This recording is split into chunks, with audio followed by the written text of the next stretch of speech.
Hello all, and welcome back to the next and third session, which is about, the title of which is Hybridity, Ontological Security and Narratives in Israel, Palestine and the Arab World.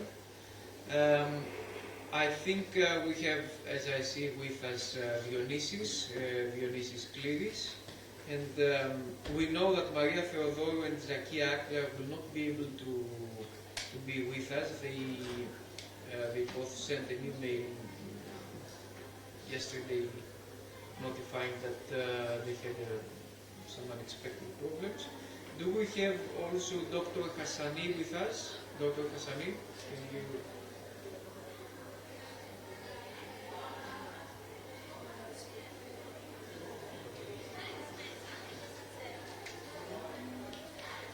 Let me check, although everybody has joined, just in case they cannot.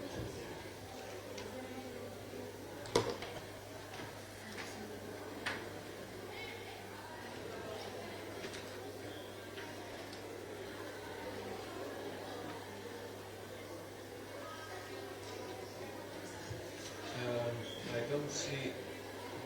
cannot see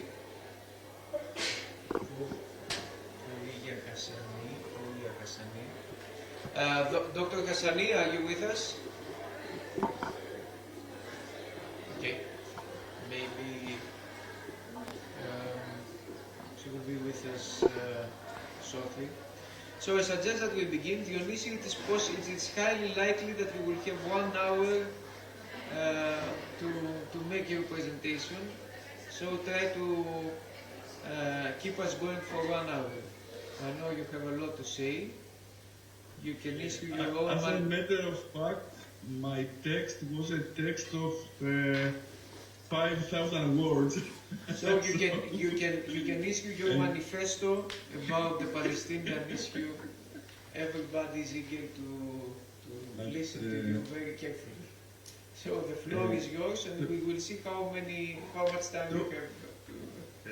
How many minutes do I have? 20 or 25? Look, I should say very strictly 15 minutes to make it seem like we're full of speakers in this session, but unfortunately something happened, and although in all the previous sessions everybody was here, now they're afraid of you, that, you know, they may not live up to your standards, so they didn't show up. So let's say that you have 20 minutes, and then we will make questions. We will ask questions. 20 minutes and then discussion. Yes. Good. Thank you very much for the invitation, and I have listened to the previous papers, which were very detailed, and I have learned a lot. My own paper is about narratives, and it is focused on some theological narratives, so it might not be as politically detailed as the other papers, but I will try to focus on my subject, which is about theological narratives that come out of the conflict in Gaza and of the war that has produced all these catastrophes.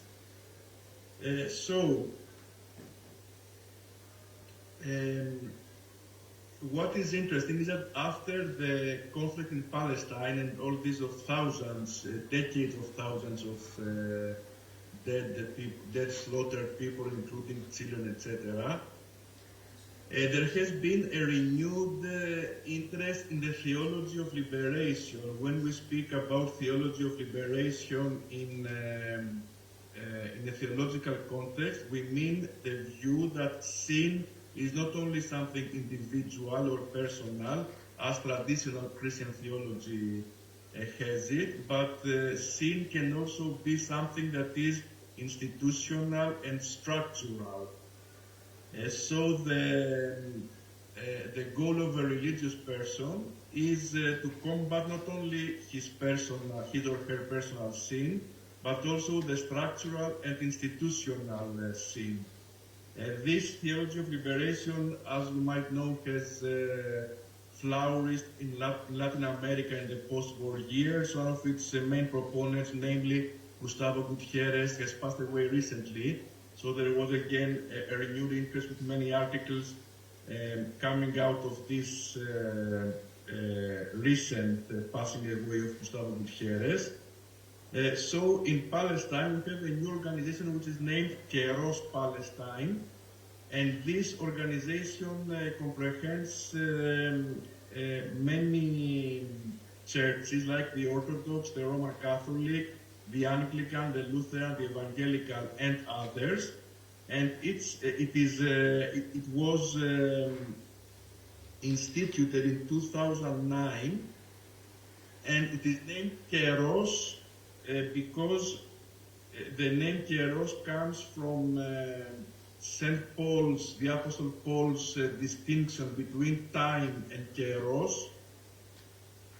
Time is the linear time, the linear indifferent time, whereas Keros is the time of the historical opportunity in an eschatological context, meaning the historical opportunity that might lead to a change which might bring an eschatological overturning. When we speak about eschatology, it has at least two meanings. It can mean for Christians the end of times and the afterlife after the end of times, but it can also mean in a secularized way the overturning of the status quo which will lead, which brings a change of the world, even in a secular way.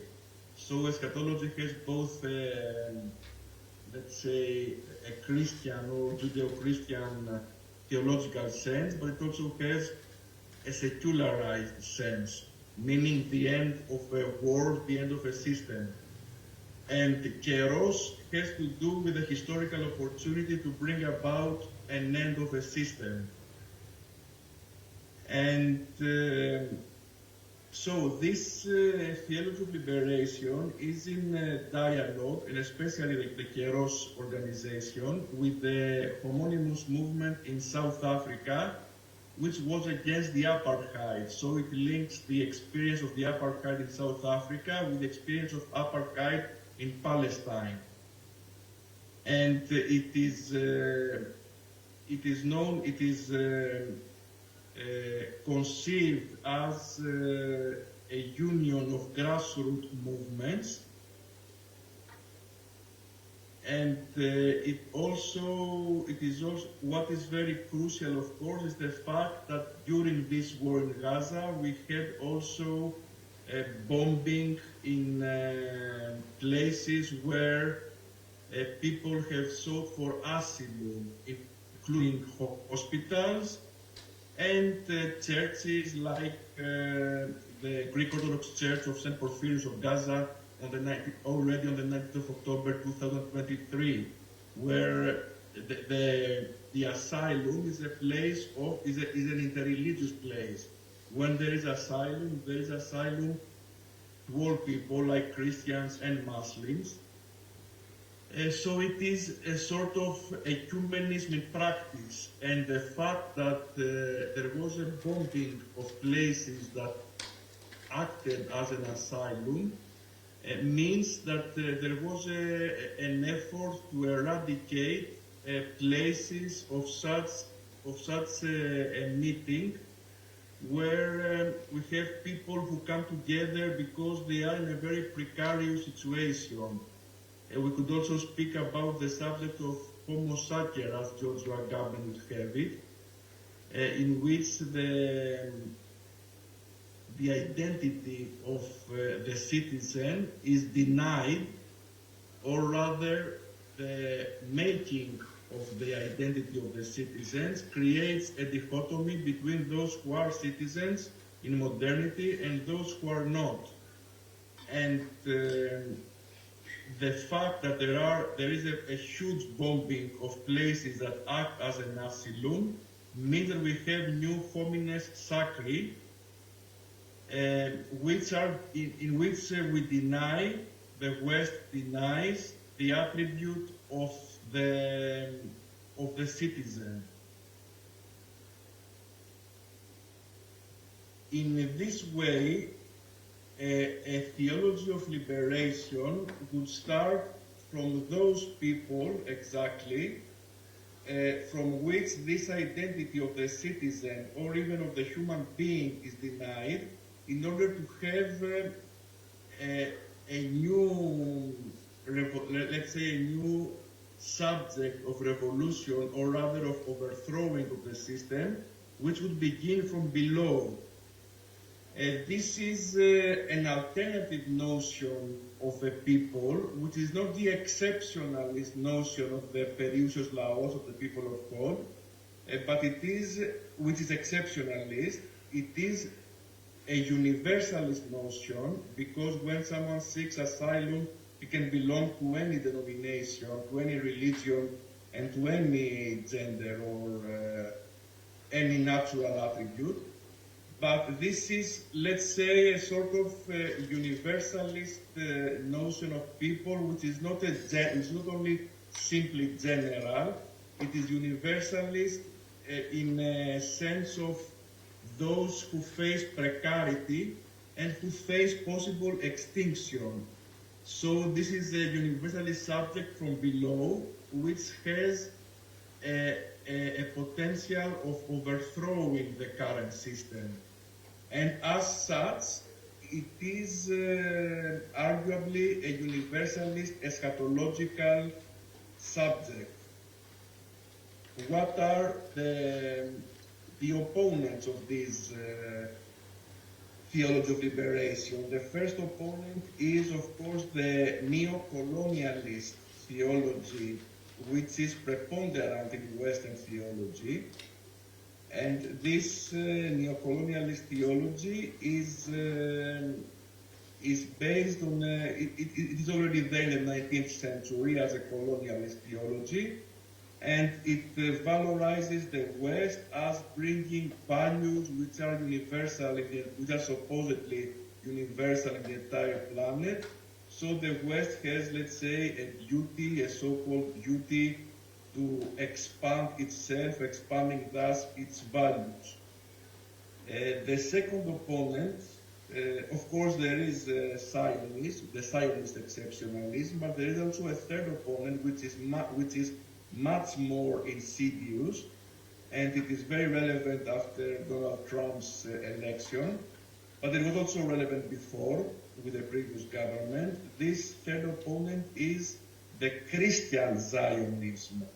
When we speak about Christian Zionism, we speak about Christian denominations and theologies which think that the victory of, the complete victory of Judaism in Palestine, in the Holy Land, and the exclusive character of this victory is a prerequisite for the eschatological victory of Christianity and for the Christian eschatological vision.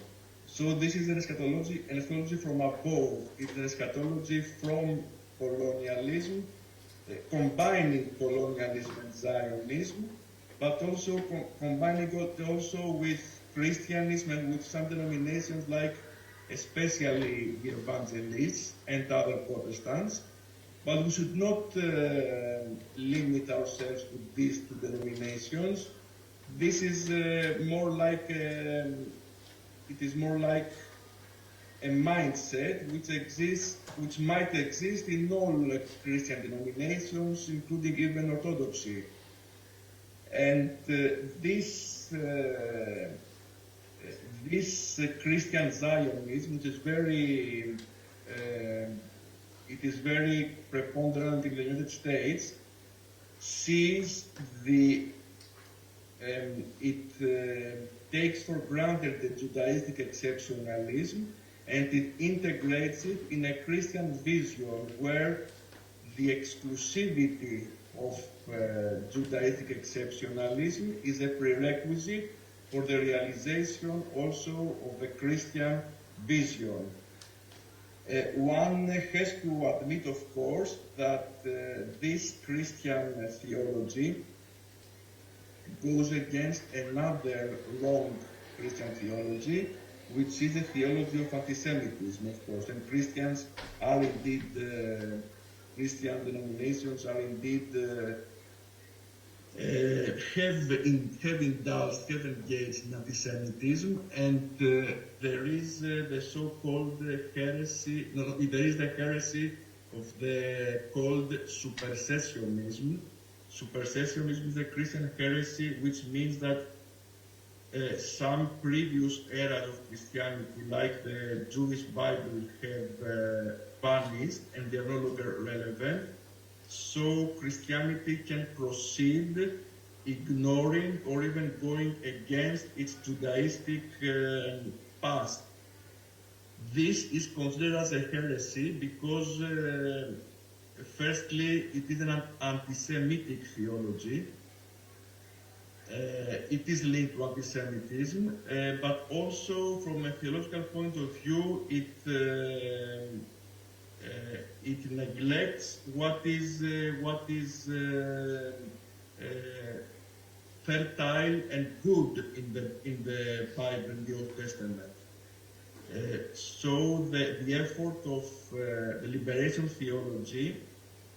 So of course, as we all know, it would be commonplace to say that anti-Zionism is not anti-Semitism. Of course, this is, I think, we'll take it for granted, at least among ourselves, even though this is instrumentalized by Zionists themselves.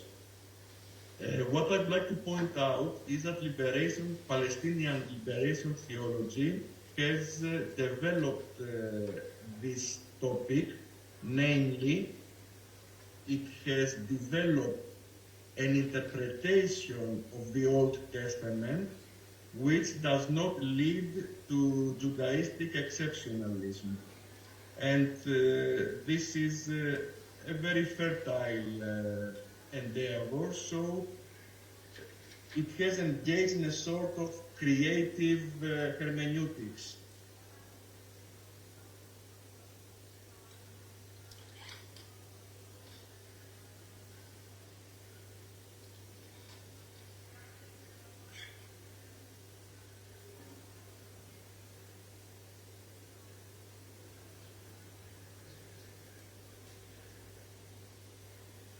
One prominent figure of this theology of liberation is the Lutheran pastor Isaac Munter, who is in the church in Bethlehem, and he has tried to articulate a new concept of the Holy Land and of the land that was of the promised land.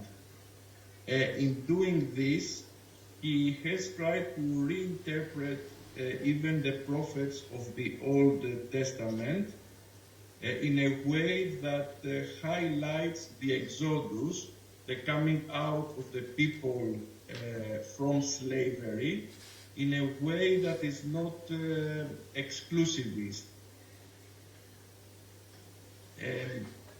He's focusing on various forms of the theology of the apartheid. One of them is the notion that Palestine was a wasteland before the returning of the Jewish people. We all know this expression that it was a land without people, for the people without land, which in fact put aside the many millions of people who live there.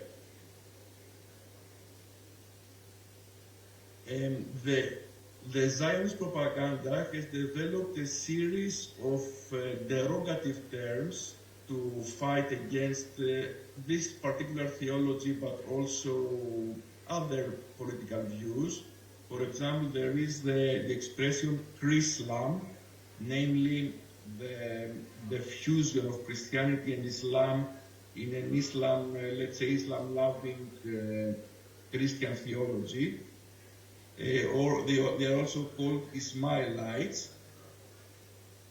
And on the other hand, the Christian Zionism works through very specific lobbies in the United States, and there are also organizations like the Christians United for Israel, which are gathering billions of dollars through charity, which is also Christian charity. But the goal of this charity is to reinforce the illegal installations in the West Bank and elsewhere, or even the Israeli military.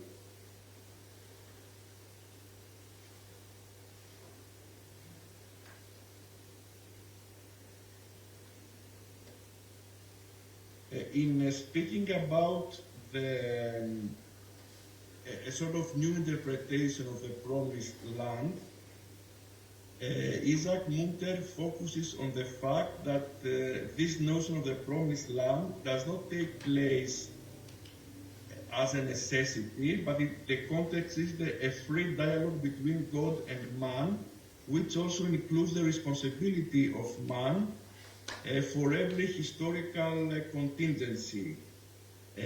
Being a Jew in the Old Testament is not only something racial, but it is a sort of fidelity to the Abrahamic faith. So it can include all Abrahamic religions.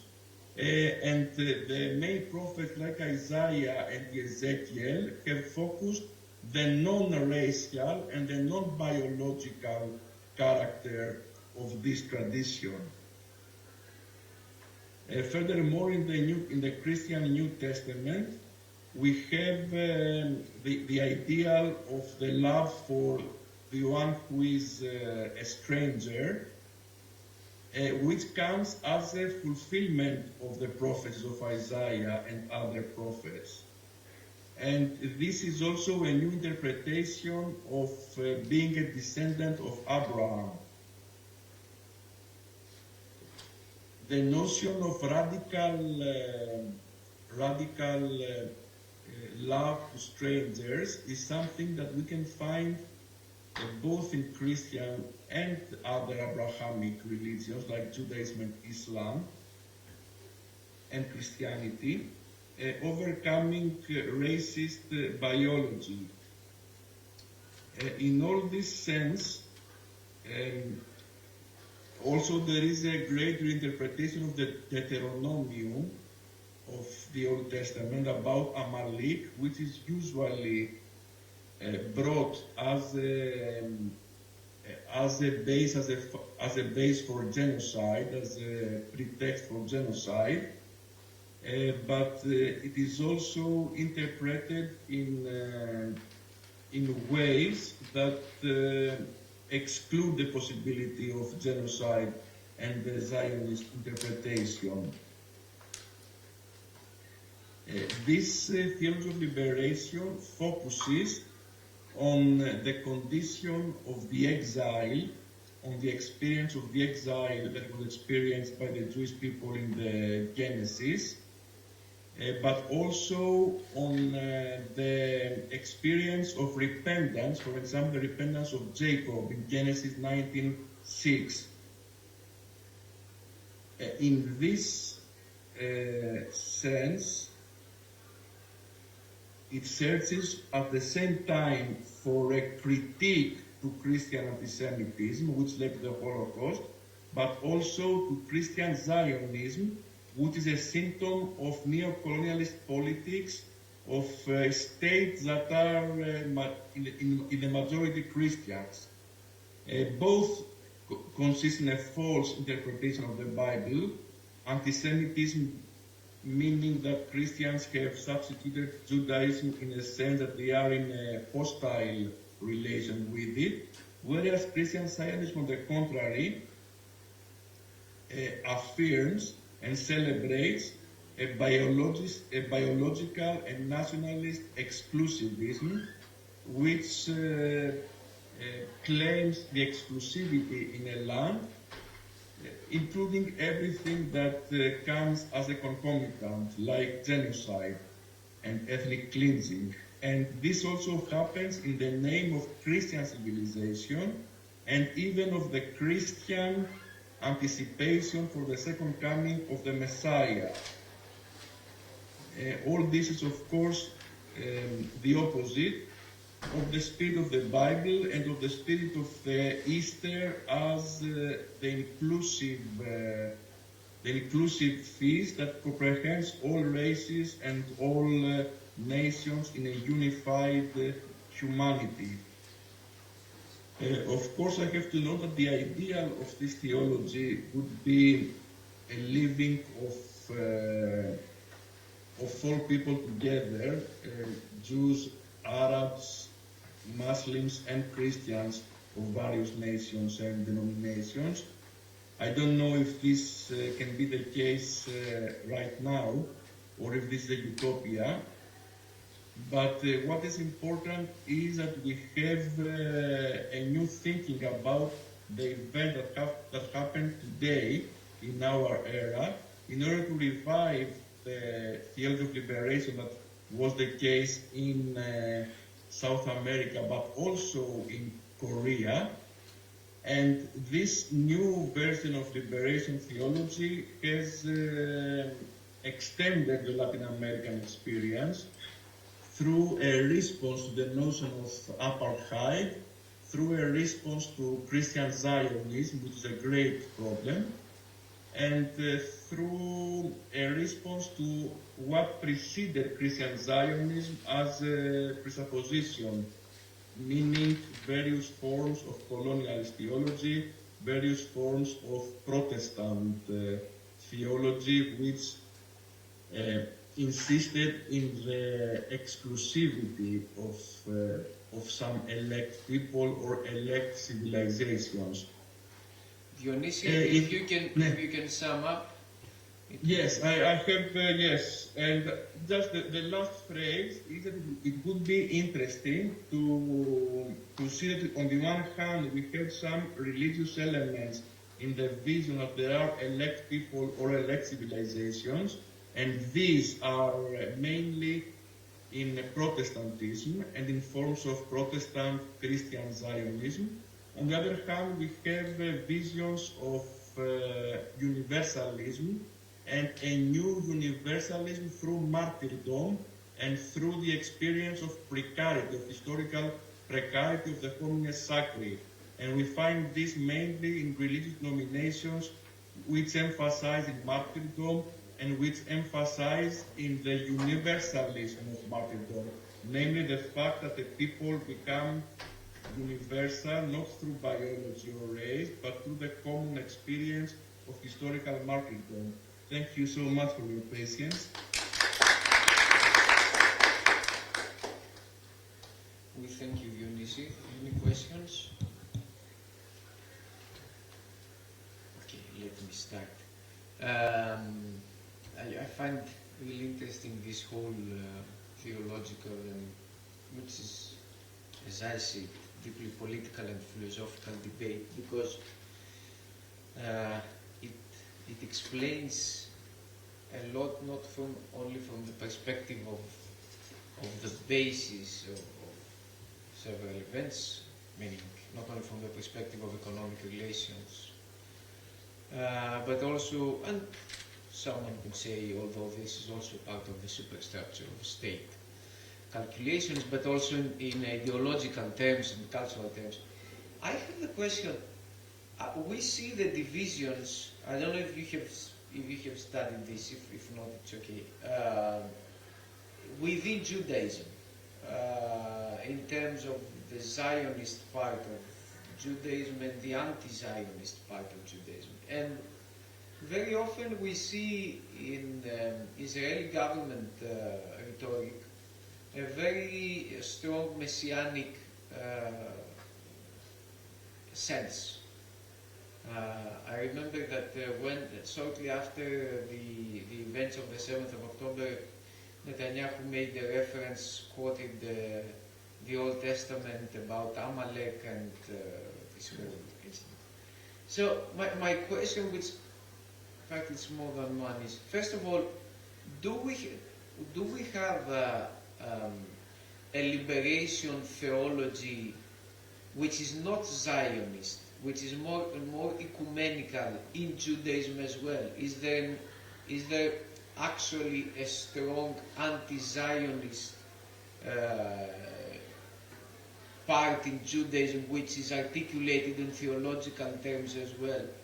And second, how do you feel as someone who has studied this area in terms of the justification of Zionism on the Old Testament, which, as we know, we who are amateurs in terms of these studies, the Old Testament does contain some incidents of national prevalence of one nation over another, given, of course, that Judaism is a national religion. It's not an ecumenical religion, if I get it right, if I'm not mistaken. So these are my two questions. Thank you, Themis. I think that indeed we do have a sort of anti-Zionist theology inside Judaism. I don't know if we could, I think we could name it a liberation theology. It is not a liberation theology that is in direct relation to the liberation liberation theology with a technical sense, meaning the theology of liberation of Latin America. However, it can be named a liberation theology, also based on the fact that the inspiration for liberation of theology is the exodus of Moses from Egypt. This is the basis of liberation theology in Christianity of all denominations. So in this sense, Jewish theologians who are inspired by the Exodus in order to form a theology which is not exclusivist, I think they could be termed as liberation theologians. I think that what is preponderant in these currents is the subject of hospitality. Inside Judaism, we find the notion of hospitality. We find that in the Old Testament. And in Judaistic theology, this subject is preponderant. So there are indeed many Jewish theologians who think that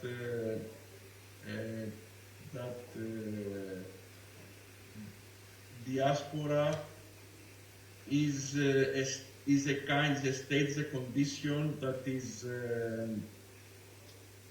according to the Jewish religious experience. So becoming a neo-colonial nation state is somehow contrary to the Bible, and the emphasis is, of course, on the nation state, not on the nation as such, but on the nation state as something exclusivist and neo-colonialist.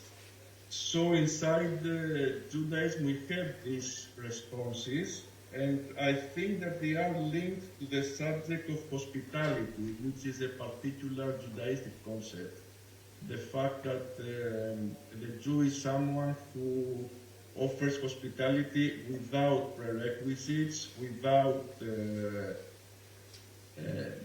asking, without limits. And this could form a basis for an interreligious dialogue. We have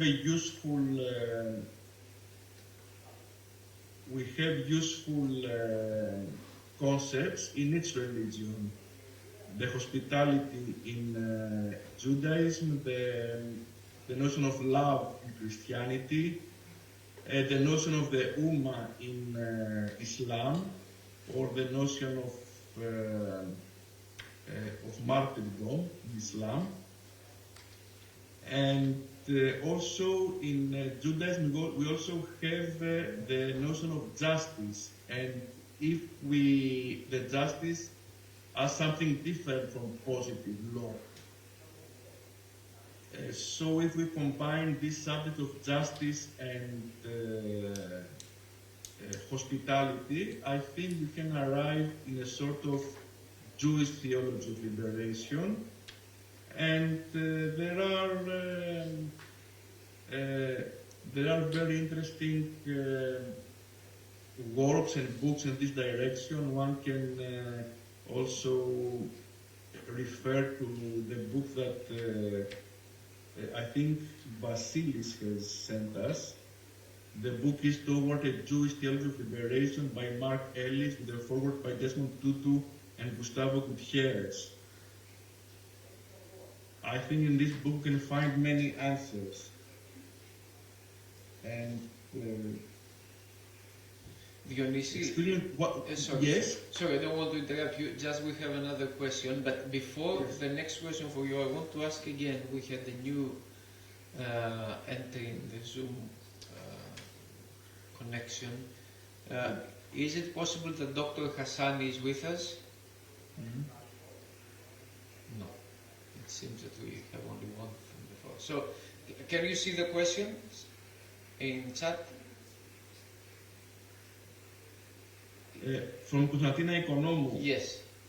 Yes, I see. Given the fact that Israel is at some level at least a religious state which discriminates against its citizens on the basis of religion, and that the religions contribute to the dynamics of conflicts, I would like to ask Dr. Skleris if he can see ways of moving away from this pattern and creating conditions for peace based on the coexistence of religions. I thank you for the question. I think that it is very difficult in this time to realize something like that, because as you say, there is we have a religious state which discriminates on the basis of religion. What one can do is to see the possibilities that exist inside each religious tradition for coexistence. So, as I have said, the potential of Judaism is mainly in the notions of justice and of hospitality, as well as in the fact that the notion of the Jew is not racial. Of course, I have to say that this last thing is not a solution in itself, because some might say that the notion of Jew is not racial, but then whoever self-identifies as Jew might become a religious part of the religious state of Israel, and thus participate in the genocide, etc., even though he's not racially Jew. But we have to go beyond that and see this hospitality that exists in the Judaistic tradition as something non-violent and as something that is linked to hospitality. Of course, we can also see the way in which in the New Testament Christianity has engaged in interpretations of the Old Testament that focus on the love of the stranger and the heterodox, the love for the strangers, for who is other than us. And in Islam also we have some strong notions like, especially about equality, the notion of equality in Islam. So if I could give a general schema, I would say justice, love, and equality, but in the particular sense they have in the three religions. I'm not very optimistic about the situation right now, because it would be very difficult to realize this religious ideal or any interpretation of religious texts. So other dilemmas arise if we should follow as a goal the creation of two separate states, or if we should have as a goal the creation of the existence of one state with democratic rights for all citizens. But I have to say I'm not the best expert in this political subject, so I would rather follow the conference to see what experts are proposing. Okay, thank you, Dionysi. Any other questions?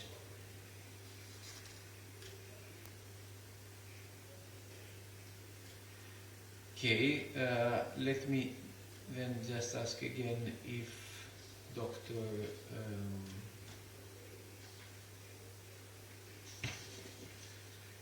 Dr. Hassani is with us, which I think is not the case.